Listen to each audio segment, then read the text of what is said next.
Howdy folks, this is Revan speaking from the Revanites Guild. I'll explain to you the Karagga's Palace fight in 2.0. Basically, at the beginning of this fight beforehand, the cats that were there were 4 cats. Tanks will run them up and DPS will nuke them down. That's part 1 of this fight. Part 2 is actually dealing with the Rancor. One thing to know just in this fight is that the boss is untauntable for the tanks, and the tanks should be worried about the Mechanica castles be spawned on the left and right hand side of the ring. Now, the grey group should be in the middle of the ring as best as they can.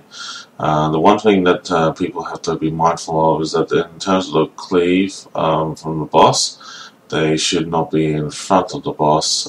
They should be at least behind the boss. But because the boss moves around, just wing it. Now, the Gamorrean pigs that do spawn out of this fight, they actually glow red, and that will be the only difference that you will see in this fight, that you'll understand when the Gamorrean pigs still spawn. When the Gamorrean pigs do spawn, the best thing I can suggest is to have the entire raid group quickly get on top of it, nuke it down as soon as you can before it gets eaten by the Rancor. If the Rancor were to eat the Gamorrean pig, the boss will enrage.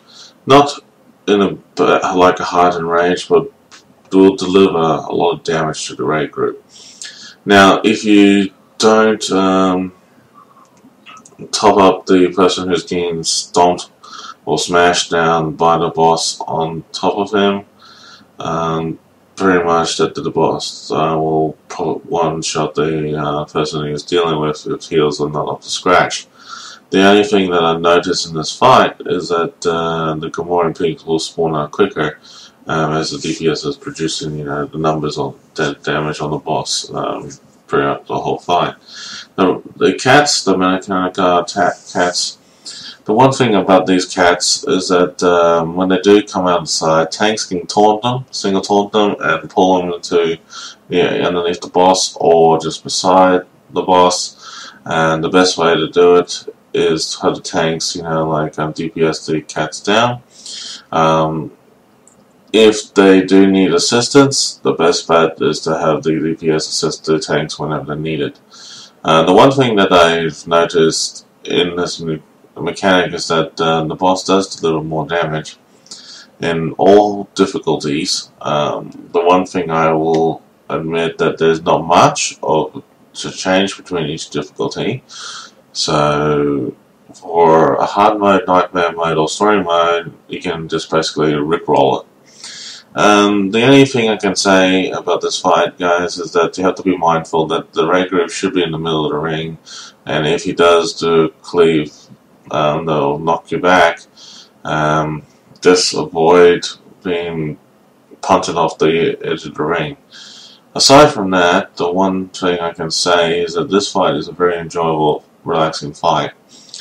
Raid awareness is basically, if you see the pigs and cats, well, that's the only thing you have to worry about in this mechanic. There's no dots or anything like that you have to worry about. DPS has to be up to scratch to produce its numbers. If DPS were to test out their figures, the best way to do it is through mocks and see what you got out of the whole fight. Overall, though, this fight is very enjoyable, and I felt that it's a good stepping stone for pre-level 55s to getting to be geared up with the classic columns and whatnot, and getting your weeklies out of the way. This is the best way to do it, guys.